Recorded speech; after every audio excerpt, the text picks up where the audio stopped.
Salam dalam nama Tuhan Yesus Kristus.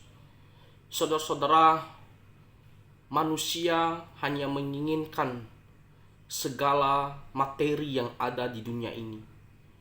Manusia sibuk dan hanya menghabiskan waktunya untuk mencari segala keinginan di duniawi ini.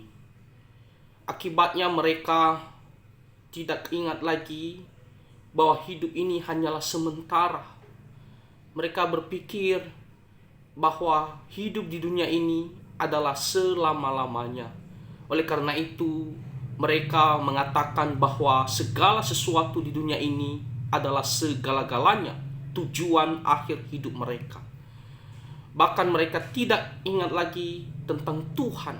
Mereka tidak peduli lagi tentang hukum-hukumnya Tuhan. Mereka bahkan berani melakukan kejahatan demi memperoleh segala sesuatu yang ada di dunia ini. Saudara-saudara, melalui firman Tuhan, perkataan Tuhan Yesus, Juru Selamat kita sendiri, di sini dikatakan di Matius pasal 16 ayat 26, apa gunanya seorang memperoleh seluruh dunia tetapi kehilangan nyawanya? Dan apakah yang dapat diberikannya sebagai ganti nyawanya? Sekali lagi saya bacakan. Apa gunanya seorang memperoleh seluruh dunia tetapi kehilangan nyawanya? Dan apakah yang dapat diberikannya sebagai ganti nyawanya? Nah, secara umum kita bisa mengerti prinsip ini. Untuk apa seseorang dia memperoleh segala sesuatu materi di dunia ini, tetapi dia tidak bisa menikmatinya? Anggaplah dia misalnya sakit parah, sehingga segala sesuatu yang dia telah miliki, dia tidak bisa menikmatinya dengan baik. Atau dia meninggal. Lalu kalau dia sudah meninggal, untuk apa segala materi yang sudah dia dapatkan di dunia ini? Itu adalah prinsip umum yang gampang kita bisa mengerti. Nah, tetapi perkataan Tuhan Yesus ini lebih dalam lagi, karena di sini nyawa ini berbicara tentang kehidupan yang kekal. Saudara-saudara, ini berbicara tentang kehidupan yang kekal. Setelah di dunia ini ada kehidupan yang kekal. Di dunia ini kita hanyalah sementara. Saya rasa secara umum manusia harusnya sadar dan tahu. Hanya karena dunia ini kadang-kadang manusia tidak sadar ya, atau melupakannya atau mengabaikannya. Di dunia ini hanyalah sementara. Kita mungkin hidup hanya 80 tahun, 90 tahun, paling hebat 100 tahun. Jarang orang hidup lebih 100 tahun. Jadi hanyalah sementara di dunia ini. Tetapi setelah itu kemana kita pergi? Kita tidak menjadi hilang begitu saja. Setelah kita meninggal, bukan berarti kita langsung hilang, kita tidak ada. Tetap kita ada. Roh kita itu sifatnya kekal. Dan roh kita ini akan menghadap Tuhan. Dan Tuhan yang kudus, suci, yang adil, dia akan menghakimi kita. Jadi kalau di dunia ini kita hanya mengabdikan hidup kita untuk segala keinginan materi di dunia ini, kita berpikir itulah tujuan hidup kita, kita tidak lagi ingat kepada Tuhan, kita mengabaikan Tuhan, maka apa yang terjadi? Setelah kita tinggalkan dunia ini, Tuhan akan menjatuhkan hukuman bagi kita. Tuhan akan mengadili kita, dan Tuhan akan melemparkan kita ke dalam neraka, ke tempat penghukuman yang kekal. Tempat penyiksaan, penderitaan selama-lamanya. Tidak ada pertolongan dan tidak ada lagi kesempatan untuk keluar dari sana.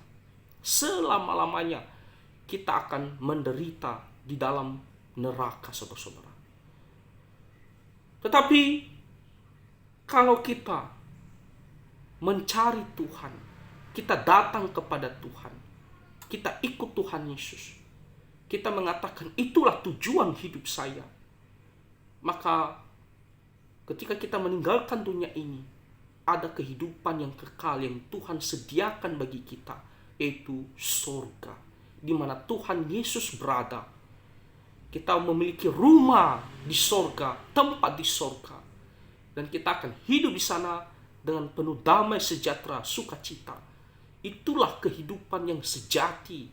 Karena di dunia ini hanyalah sementara kehidupan yang sejati. Setelah meninggalkan dunia ini, kita akan hidup selama-lamanya bersama dengan Tuhan Yesus di surga.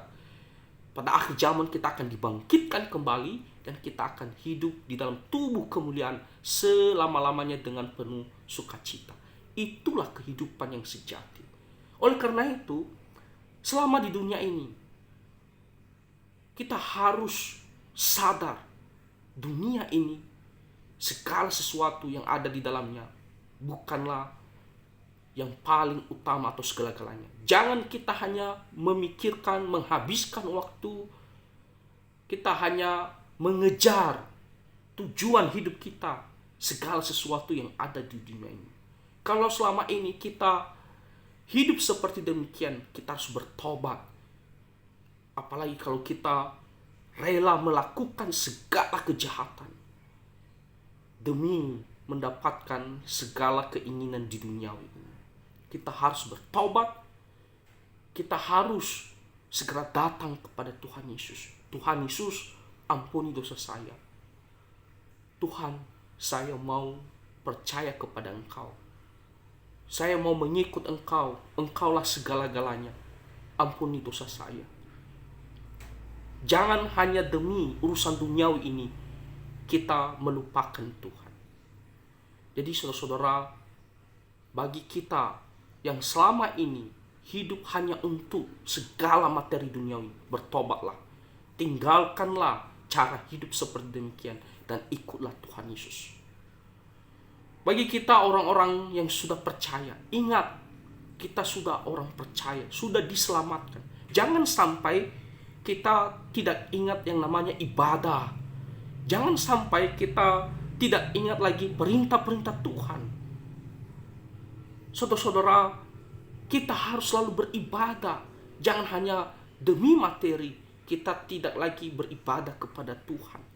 Jangan demi materi kita rela menyangkal Tuhan Yesus, rela menghilangkan status kita sebagai orang Kristen, rela melakukan apapun yang dilarang oleh firman Tuhan. Saudara-saudara, kehidupan kita yang sejati, yaitu setelah kita meninggalkan dunia ini, sifatnya kekal.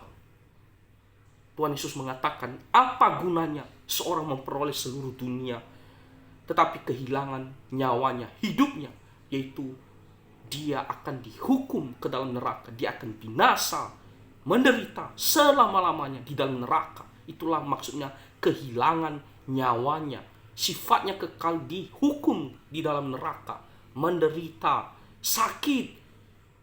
Firman Tuhan mengatakan ada gertakan gigi, begitu sakit di dalam neraka selama-lamanya. Itulah kehilangan nyawanya. Kita tidak mau. Oleh karena itu, bagi yang hidup untuk duniawi ini selama ini, bertobat, ikut Tuhan Yesus. Bagi yang sudah percaya Tuhan Yesus, ingat, sadar, kita adalah anak-anak Tuhan, selalu mengutamakan Tuhan Yesus Kristus. Karena kehidupan sejati itu ada di dalam kerajaan surga bersama dengan Tuhan Yesus Kristus. Jadi kita bekerja, tetapi tujuan hidup kita adalah Tuhan. Itulah segala-galanya. Kita melakukan kegiatan kita, tetapi kita selalu ingat kepada Tuhan, memprioritaskan Tuhan Allah, Tuhan Yesus Kristus dalam kehidupan kita. Dan Tuhan akan selalu menyertai dan menolong kita.